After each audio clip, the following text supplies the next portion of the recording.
안녕하세요. 제 이름은 김미경입니다. 올해 68, 이 나이에 제가 이런 이야기를 하게 될 줄은 꿈에도 몰랐습니다. 제가 살아온 세월은 마치 굽이굽이 흐르는 강물 같았어요. 때로는 잔잔하게 흐르다가도 때로는 거센 물살에 휩쓸리기도 했죠. 인생의 황혼기에 접어들었나 싶었는데 제게 뜻밖의 황혼 로맨스가 찾아왔습니다. 그것도 결코 쉽지 않은 금지된 사랑이었습니다. 이 이야기를 어떻게 시작해야 할까요? 아마 많은 분들이 놀라실 수도 있고 또 어떤 분들은 이해가 안 될 수도 있겠지요. 하지만 이것이 제 삶의 한 조각이고 제 솔직한 인생 이야기입니다. 제 남편 박성훈 씨와는 일찍 결혼했습니다. 23, 꽃다운 나이에 만나 평생을 함께할 동반자라고 믿었죠. 박성훈 씨는 성실했고 가정에 충실했습니다. 우리는 두 아들을 낳아 키웠고 평범하지만 단란한 가정을 꾸렸어요. 남들이 보면 참 복 많은 여자라고 했을 겁니다. 하지만 제 마음 한구석에는 늘 채워지지 않는 빈 공간이 있었습니다. 박성훈 씨는 표현이 서툰 사람이었어요. 사랑한다는 말 한마디도 따뜻한 눈빛 한 번도 없었죠. 그저 묵묵히 제 곁을 지키는 그림자 같았습니다. 젊을 때는 저도 바쁘게 살았으니 크게 느끼지 못했어요. 아이들 키우고 살림하느라 정신이 없었으니까요. 세월은 야속하게 흘러갔고 어느새 아이들은 다 커서 각자의 가정을 꾸렸습니다. 박성훈 씨는 몇 년 전 정년퇴직을 했고 저는 몇 해 전부터 허리 통증으로 고동쳤어요. 뼈마디가 쑤시고 온몸이 아프니 만사가 귀찮더군요. 부부 둘만 남은 집에 정적만 흘렀습니다. 박성훈 씨는 퇴직 후에도 여전히 말이 없었습니다. 매일 거실 소파에 앉아 텔레비전만 보거나 거실을 왔다 갔다 했습니다. 가끔은 제가 힘들어서 말 한마디 건네보지만 퉁명스러운 대답만 돌아왔죠. 여보, 허리가 너무 아파. 병원에 좀 가야겠어. 병원 가면 뭐 별 수 있나. 나이 들면 다 그런 거지. 이런 식이었죠. 옆에 있어도 외로웠습니다. 가슴이 뻥 뚫린 것처럼 허전했어요. 제가 원하는 건 그저 따뜻한 말 한마디, 작은 위로였는데 박성훈 씨는 제 기대를 언제나 저버렸습니다. 저는 밤마다 말없이 눈물만 흘렸습니다. 이렇게 늙어가는구나, 제 삶은 그저 이렇게 흘러가는구나 생각했습니다. 하지만 제 마음속에는 아직 꺼지지 않은 작은 불씨 하나가 남아있었나 봅니다. 바로 사랑에 대한 갈증이었습니다. 제 삶에 이재환 씨가 나타난 건 정말 우연이었습니다. 동네 복지관에서 열리는 시니어 컴퓨터 강좌에 등록하면서였죠. 처음에는 뻣뻣하게 굳은 손가락으로 마우스 잡는 것도 힘들었습니다. 옆자리에서 저를 도와주던 분이 바로 이재환 씨였습니다. 이재환 씨는 저보다 한 살 많았고 인상이 참 좋았습니다. 늘 온화한 미소를 띠고 계셨죠. 어르신, 이렇게 해보세요. 너무 힘주지 마시고 편안하게요. 그의 목소리는 참 부드러웠습니다. 마치 봄바람처럼 제 얼어붙은 마음을 간지리는 것 같았어요. 컴퓨터는 고사하고 이재환 씨의 친절한 설명과 따뜻한 눈빛에 저는 자꾸만 마음이 끌렸습니다. 수업이 끝나면 이재환 씨는 저를 집 앞까지 바래다 주곤 했습니다. 그러면서 이런저런 이야기를 나누었습니다. 그는 아내와 일찍 사별하고 홀로 아들 하나를 키웠다고 했습니다. 저와 비슷한 외로움을 안고 살아온 사람이었습니다.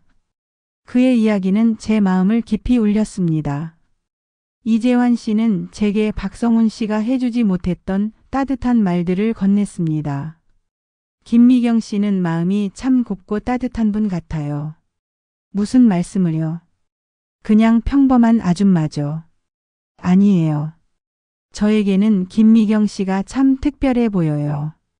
그의 칭찬 한마디 한마디가 제 메마른 가슴에 단비처럼 스며들었습니다. 오랜만에 느껴보는 설렘이었습니다. 마치 얼어붙었던 샘물이 녹아 흐르는 듯한 기분이었습니다. 우리는 매일 복지관에서 만나 이런저런 이야기를 나누었고 주말에는 함께 공원에 산책을 가거나 작은 카페에서 차를 마시며 시간을 보냈습니다. 어느 날 이재환 씨는 제 손을 조심스럽게 잡았습니다. 그의 손은 따뜻했고 제 손을 감싸는 그의 손길에서 묘한 떨림이 느껴졌습니다. 미경 씨, 저는 미경 씨가 참 좋습니다. 이렇게 설레는 감정은 오랜만이에요. 제 심장은 쿵쾅거렸습니다. 잊고 살았던, 아니 어쩌면 한 번도 제대로 느껴보지 못했던 감정이었습니다. 부끄러웠지만 동시에 너무나 행복했습니다. 저는 그의 손을 놓지 않았습니다. 그렇게 우리는 서로에게 조금씩 깊이 빠져들었습니다. 이재환 씨와의 관계가 깊어질수록 제 마음은 혼란스러웠습니다. 박성훈 씨를 배신한다는 죄책감과 이재환 씨를 향한 뜨거운 감정 사이에서 갈팡질팡했죠. 밤마다 잠 못 이루고 뒤척였습니다. 박성훈 씨는 여전히 제게 무관심했습니다. 제가 늦게 들어와도 아무렇지 않은 듯 텔레비전만 보고 있었죠. 그런 그의 모습에 저는 더욱 외로움을 느꼈고 이재환 씨에게 더 의지하게 되었습니다. 어느 날 박성훈 씨가 저에게 말했습니다. 당신 요즘 왜 이렇게 일찍 나갔다가 늦게 들어오는 거야? 어디 그렇게 갈 데가 많아? 평소와 다른 그의 말투에 저는 당황했습니다. 그제야 박성훈 씨도 제가 변했다는 것을 어렴풋이 눈치채고 있다는 것을 알 수 있었죠. 죄책감과 불안감이 저를 짓눌렀습니다. 이재환 씨도 제 마음을 알아챘는지 제게 조심스럽게 물었습니다. 미경 씨, 혹시 저 때문에 힘드세요? 제가 미경 씨를 너무 힘들게 하는 건 아닌가 걱정됩니다. 그의 걱정스러운 눈빛에 저는 솔직한 제 심정을 털어놓았습니다. 박성훈 씨에게 죄책감을 느끼지만 이재환 씨를 포기할 수 없다는 저의 혼란스러운 마음을요. 이재환 씨는 조용히 제 이야기를 들어주었습니다. 그리고는 제 손을 잡으며 말했습니다. 미경 씨, 제가 미경 씨를 힘들게 하고 싶지 않아요. 하지만 저는 미경 씨를 정말 사랑합니다. 저는 미경 씨가 행복했으면 좋겠어요. 그의 말에 저는 눈물을 왈칵 쏟아냈습니다. 그가 저를 이해해주고 저의 감정을 존중해주는 것이 너무나 고마웠습니다. 하지만 동시에 이 관계가 언제까지 지속될 수 있을지에 대한 불안감도 커졌습니다. 마치 살얼음판을 걷는 기분이었습니다. 언제 깨질지 모르는 아슬아슬한 관계였죠. 주변 사람들의 시선도 저를 짓눌렀습니다. 늙은 나이에 주책이라는 손가락질을 받을까 두려웠습니다.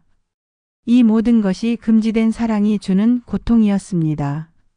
어느 날 저녁 이재환 씨와 저는 공원 벤치에 앉아 이야기를 나누고 있었습니다. 날씨는 제법 쌀쌀했지만 우리는 헤어지기 싫었습니다. 이재환 씨는 제 손을 꼭 잡고 그의 힘들었던 지난 이야기를 들려주었습니다. 아내를 잃고 홀로 아들을 키우면서 겪었던 외로움, 그리고 다시는 사랑 같은 건 없을 줄 알았다는 그의 진솔한 이야기에 저는 마음이 아팠습니다. 저와 비슷한 상처를 가진 그에게 깊은 동질감을 느꼈습니다. 그날 밤 우리는 좀 더 깊은 이야기를 나누고 싶어서 그의 아파트로 향했습니다. 그의 작은 아파트는 깨끗하게 정리되어 있었고 따뜻한 온기가 느껴졌습니다. 우리는 차를 마시며 두런두런 이야기를 나누었습니다. 시간은 자정 가까이 흘렀고 이제는 헤어져야 할 시간이었죠. 하지만 저는 그의 곁을 떠나고 싶지 않았습니다. 그의 눈빛은 저를 애틋하게 바라보고 있었고 저 역시 그를 떠나보내고 싶지 않았습니다. 이재환 씨가 조심스럽게 제 어깨를 감싸 안았습니다. 그리고는 제 이마에 부드럽게 입을 맞추었습니다. 그의 입술이 닿는 순간 제 온몸에 전율이 흘렀습니다. 잊고 살았던 여인의 감각이 되살아나는 듯 했습니다. 우리는 서로를 끌어안았고 그의 품은 따뜻했습니다. 오랜만에 느껴보는 따뜻함이었죠. 그의 손길이 제 얼굴을 부드럽게 쓰다듬었고 우리는 그렇게 서로의 온기를 나누었습니다. 그의 품에 안겨 밤새도록 서로의 체온을 나누었습니다. 젊은 시절에도 느껴보지 못했던 뜨거운 감정들이 온몸을 휘감았습니다. 그의 눈빛, 그의 숨결 하나하나가 저를 매혹시켰습니다. 죄책감도 세상의 시선도 잠시 잊었습니다. 오직 그와 저만이 존재하는 듯한 기분이었습니다. 우리는 서로에게 깊이 빠져들었습니다. 그의 손길은 부드러웠고 그의 입술은 달콤했습니다. 그 밤은 제게 다시 태어난 듯한 기쁨을 주었습니다. 마치 얼어붙은 강이 해빙되어 거침없이 흐르듯 제 마음속 응어리들이 녹아내리는 것 같았습니다. 다음 날 아침 그의 품에서 깨어났을 때 저는 다시 혼란스러웠습니다. 어젯밤의 뜨거웠던 기억은 꿈처럼 아련했지만 제 마음에 새겨진 감정은 너무나 선명했습니다. 이 관계를 어떻게 해야 할까? 박성훈 씨에게는 어떻게 설명해야 할까? 앞으로의 삶은 어떻게 될까 하는 생각들이 걷잡을 수 없이 밀려들었습니다. 이 관계가 저에게 행복을 가져다 줄지 아니면 더 큰 상처를 줄지 알 수 없었습니다. 하지만 한 가지 확실한 것은 저는 이재환 씨를 사랑하고 있다는 것이었습니다. 이재환 씨와 보낸 뜨거운 밤 이후 제 마음은 더욱 복잡해졌습니다. 죄책감과 행복감 사이에서 끊임없이 갈등했죠. 박성훈 씨에게는 이중생활을 하는 것 같은 기분이 들었고 이재환 씨에게는 미안한 마음이 들었습니다. 이 관계가 언제까지 숨겨질 수 있을까 하는 불안감에 시달렸습니다. 그러던 어느 날 생각지도 못한 일이 벌어졌습니다. 박성훈 씨가 제 가방에서 이재환 씨와 주고받았던 편지를 발견한 겁니다. 작은 쪽지였지만 내용은 충분히 오해를 살만했습니다. 미경 씨, 오늘 정말 즐거웠습니다. 다음 만남이 벌써 기다려져요. 박성훈 씨는 제게 편지를 내밀며 싸늘하게 물었습니다. 이게 뭐야? 누구랑 만난다는 거야? 그의 눈빛은 차갑게 얼어붙어 있었고 저는 아무 말도 할 수 없었습니다. 온몸에 피가 식는 듯한 기분이었습니다. 제가 무슨 말을 할 수 있었을까요? 모든 것이 들통났다는 생각에 머릿속이 새하얘졌습니다. 말해봐, 도대체 누구랑 만나는 건데? 감히 내가 모르는 사이에 뭘 꾸미고 다녔어. 그의 목소리는 점점 격앙되었고 그의 분노는 폭발할 듯 했습니다. 저는 심장이 발 아래로 떨어지는 듯한 충격을 받았습니다. 평생을 함께 살아온 남편에게 이런 모습을 보일 줄은 몰랐습니다. 제가 상상했던 것보다 훨씬 더 큰 분노였습니다. 그의 얼굴은 시퍼렇게 질려 있었고 눈은 이글거리는 불덩이 같았습니다. 제가 알던 박성훈 씨가 아니었습니다. 그의 모습은 마치 제 심장을 뜯어낼 듯 무섭게 느껴졌습니다. 저는 아무 말도 할 수 없었습니다. 그저 고개만 숙인 채 눈물만 흘렸습니다. 제 어깨가 들썩였고 숨조차 제대로 쉴 수 없었습니다. 박성훈 씨는 제 옆에 놓인 의자를 발로 걷어찼고 의자는 벽에 부딪히며 요란한 소리를 냈습니다. 집안에는 정적과 함께 박성훈 씨의 거친 숨소리만 가득했습니다. 마치 폭풍 전야 같았습니다. 저는 그의 분노가 언제 폭발할지 몰라 두려웠습니다. 그는 한참 동안 저를 노려보더니 이내 깊은 한숨을 내쉬었습니다. 그리고는 떨리는 목소리로 말했습니다. 내가 뭘 잘못했어? 평생 당신이랑 아이들 위해서 열심히 살았어. 그런데 어떻게 나한테 이럴 수 있어? 나한테 부족한 게 뭐가 있었어? 그의 말에 저는 아무것도 할 수 없었습니다. 그의 말은 날카로운 비수처럼 제 가슴을 꿰뚫었습니다. 그의 분노는 이해할 수 있었지만 그의 말은 저를 더욱 비참하게 만들었습니다. 저도 박성훈 씨에게 부족함 없이 살았다고 생각했습니다. 하지만 제 마음속에는 늘 외로움이 자리하고 있었고 그 외로움은 점점 더 커져만 갔습니다. 밤늦게까지 우리는 아무 말도 하지 못했습니다. 박성훈 씨는 거실 소파에 앉아 텔레비전을 멍하니 바라보았고 저는 제 방에 갇힌 채 밤새도록 울었습니다. 저희 두 사람 사이에는 걷잡을 수 없는 균열이 생겼고 이 균열은 점점 더 커져만 가는 것 같았습니다. 이제 어떻게 해야 할까? 이 관계는 어떻게 끝이 날까 하는 생각에 밤새도록 뒤척였습니다. 다음 날 아침 박성훈 씨는 아들들에게 전화를 걸어 모든 것을 말했습니다. 아들들은 그 소식을 듣고 한달음에 달려왔습니다. 큰아들 김성진은 제게 싸늘하게 물었습니다. 엄마, 이게 다 무슨 소리예요? 아빠가 지금 제정신이 아니래요. 엄마가 바람을 피웠다고 하는데 설마 아니죠? 둘째 아들 김정훈도 제게 다가와서 물었습니다. 엄마, 진짜 이재환이라는 사람이랑 만나는 거예요? 대체 왜 그랬어요? 아빠는 엄마 때문에 죽으려고 한대요.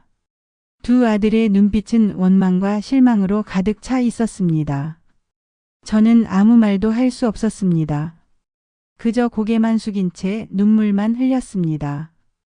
제 잘못을 인정해야 했지만 제 마음속 깊은 외로움을 그들에게 어떻게 설명해야 할지 알 수 없었습니다. 박성훈 씨는 저를 향해 소리쳤습니다. 당신 당장 저 사람 만나지 마. 안 그러면 나 죽어버릴 거야. 그의 말에 아들들은 더욱 놀랐습니다. 김성진은 박성훈 씨에게 다가가서 그를 진정시키려 했습니다. 아빠, 진정하세요.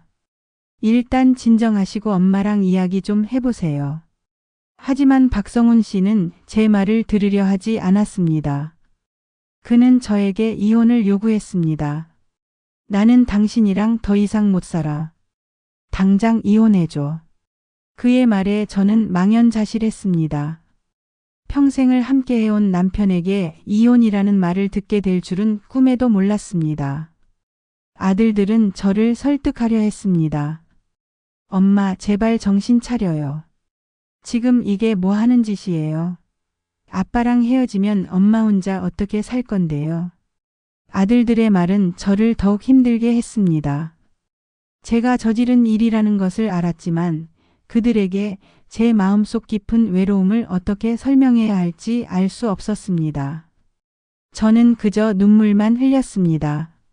제 삶은 마치 걷잡을 수 없는 소용돌이에 휩싸인 듯 했습니다. 그날 이후 집안 분위기는 얼음장 같았습니다. 박성훈 씨는 저를 투명인간 취급했고 아들들도 저를 피했습니다. 저는 제 방에만 틀어박혀 밤낮으로 울었습니다.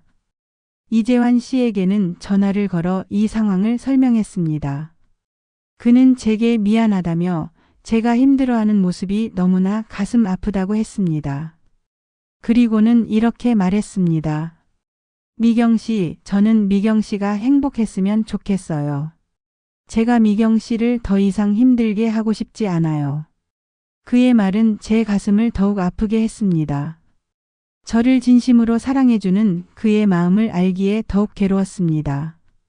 저는 결국 이재환 씨에게 이별을 고했습니다. 이 관계가 저와 제 가족 모두에게 더 큰 상처를 줄 것이라는 것을 깨달았기 때문이었습니다. 그의 목소리는 슬픔으로 가득했고 저 역시 눈물을 멈출 수 없었습니다. 그렇게 저희의 황혼 로맨스는 아픈 이별로 끝이 났습니다. 이재환 씨와의 관계를 정리한 후 제 삶은 더욱 씁쓸해졌습니다. 박성훈 씨는 여전히 저를 용서하지 않았고 아들들도 저를 멀리했습니다. 저는 집안에서 투명인간처럼 지냈습니다.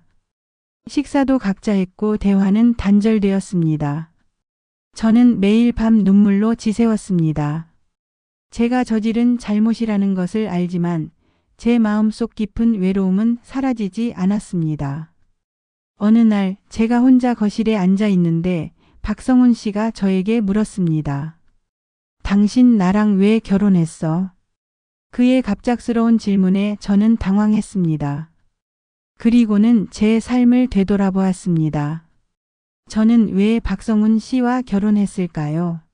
사랑해서 결혼했다고 생각했지만 어쩌면 저는 사랑이라는 감정보다 안정적인 삶을 원했던 것일지도 모릅니다. 그의 말은 제 마음을 더욱 복잡하게 만들었습니다. 시간이 흘러도 저희 부부의 관계는 회복될 기미를 보이지 않았습니다. 박성훈 씨는 계속해서 이혼을 요구했고 저는 그를 붙잡을 힘도 없었습니다. 결국 우리는 각자의 길을 가기로 했습니다. 황혼 이혼이라는 씁쓸한 결말을 맞이하게 된 겁니다. 평생을 함께했던 배우자와 헤어진다는 것은 생각보다 훨씬 더 고통스러운 일이었습니다. 제 삶의 절반이 사라지는 듯한 기분이었습니다. 이혼 후 저는 작은 원룸으로 이사했습니다. 혼자 사는 삶은 외롭고 힘들었습니다. 가끔씩 이재환 씨의 생각도 났지만 그에게 연락할 용기는 없었습니다. 저는 제 삶이 왜 이렇게 꼬였을까 하는 생각에 밤마다 한숨을 쉬었습니다. 젊은 시절에는 몰랐던 인생의 굴곡이 저를 휘감는 듯 했습니다. 아들들도 처음에는 저를 이해하지 못했지만 시간이 지나면서 조금씩 저를 걱정하기 시작했습니다. 가끔씩 전화해서 제 안부를 물었고 가끔은 찾아와서 저와 함께 식사를 하기도 했습니다. 저는 아들들에게 제 마음속 깊은 외로움을 조금씩 털어놓았습니다. 그제야 아들들은 제가 왜 그런 선택을 했는지 조금이나마 이해하는 것 같았습니다. 이혼 후 몇 년이 흘렀습니다. 저는 혼자만의 시간을 가지면서 제 삶을 돌아보았습니다. 제가 저지른 잘못도 있었지만 박성훈 씨에게도 문제가 있었다는 것을 깨달았습니다. 서로에게 솔직하지 못했고 서로의 마음을 이해하려 노력하지 않았던 것이 가장 큰 문제였습니다. 저는 지난 날을 후회하고 자책했지만 동시에 앞으로 어떻게 살아야 할지에 대한 고민도 했습니다. 저는 다시 동네 복지관에 나갔습니다. 이번에는 컴퓨터 강좌 대신 서예 강좌를 들었습니다. 붓을 잡고 글씨를 쓰는 동안 제 마음은 평온해졌습니다. 먹물이 번지면서 만들어지는 글씨는 마치 제 인생 같았습니다. 때로는 곱게 쓰이다가도 때로는 번지고 흐트러지기도 했죠. 하지만 그 모든 것이 제 삶의 한 부분이라는 것을 깨달았습니다. 서예를 하면서 저는 새로운 사람들을 만났습니다. 그들과 이야기를 나누면서 제 마음은 조금씩 치유되었습니다. 그들은 제 이야기를 들어주었고 저를 위로해 주었습니다. 저는 그들에게 제 삶의 씁쓸한 이야기를 털어놓았습니다. 그들은 저를 비난하지 않았고 그저 제 이야기를 들어주었습니다. 그들의 따뜻한 마음이 저에게 큰 위로가 되었습니다. 어느 날 서예 강사님이 제게 말했습니다. 김미경 여사님, 글씨에 마음이 담겨 있네요. 그동안 힘든 일이 많으셨나 봅니다. 그의 따뜻한 말에 저는 눈물이 왈칵 쏟아졌습니다. 저는 제 솔직한 마음을 강사님에게 털어놓았습니다. 강사님은 제게 조용히 말했습니다. 인생은 원래 굴곡이 많습니다. 중요한 건 그 굴곡을 어떻게 받아들이고 헤쳐나가느냐 하는 거죠. 후회하지 말고 앞으로 어떻게 살지에 집중하세요. 그의 말은 제 마음을 깊이 울렸습니다. 저는 더 이상 과거에 얽매이지 않고 앞으로의 삶을 의미 있게 살아가기로 다짐했습니다. 저는 혼자만의 시간을 가지면서 삶의 지혜를 얻었습니다. 인간관계는 복잡하고 어렵지만 결국 진심은 통한다는 것을 배웠습니다. 그리고 무엇보다 중요한 것은 자신을 사랑하고 용서하는 것이라는 것을 깨달았습니다. 지금 저는 작지만 평화로운 일상을 살고 있습니다. 아들들과의 관계도 많이 좋아졌습니다.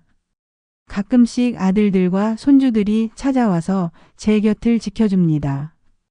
저는 그들에게 맛있는 음식을 해주면서 행복을 느낍니다. 서예 강좌도 꾸준히 다니고 있고 복지관에서 만난 친구들과 함께 시간을 보내기도 합니다. 가끔은 혼자 공원을 산책하면서 지나온 삶을 회상하기도 합니다. 더 이상 과거의 아픔에 얽매이지 않으려 노력합니다. 물론 여전히 외로움을 느낄 때도 있습니다. 밤늦게 혼자 잠자리에 들면 가끔씩 옛 생각에 잠기기도 합니다. 하지만 이제는 그 외로움을 인정하고 받아들이는 법을 배웠습니다. 외로움은 삶의 한 부분이고 그 속에서도 행복을 찾을 수 있다는 것을 깨달았습니다. 저는 제 삶이 마치 파도와 같았다고 생각합니다. 잔잔한 파도가 밀려오다가도 때로는 거센 파도에 휩쓸리기도 했습니다. 하지만 그 모든 파도를 넘어서면서 저는 더욱 단단해졌습니다. 이제는 더 이상 거센 파도에 두려워하지 않습니다. 어떤 파도가 밀려와도 담담하게 맞설 수 있는 삶의 지혜를 얻었기 때문입니다. 행복한 노후란 어떤 것일까요? 저는 더 이상 화려하고 거창한 것을 바라지 않습니다. 그저 소박한 일상 속에서 작은 행복을 찾고 싶습니다. 사랑하는 사람들과 함께 시간을 보내고 좋아하는 일을 하면서 하루하루를 의미 있게 보내는 것. 그것이 바로 제가 추구하는 행복한 노후입니다. 제 이야기는 아마 많은 분들에게 충격적일 수도 있을 겁니다. 하지만 저는 제 수도 있을 겁니다. 하지만 저는 제 솔직한 삶의 이야기를 여러분께 들려드리고 싶었습니다. 삶은 예측 불가능하고 때로는 우리의 의지와 상관없이 흘러가기도 합니다. 하지만 중요한 것은 그 모든 순간을 어떻게 받아들이고 어떻게 헤쳐나가는가 하는 것이겠지요.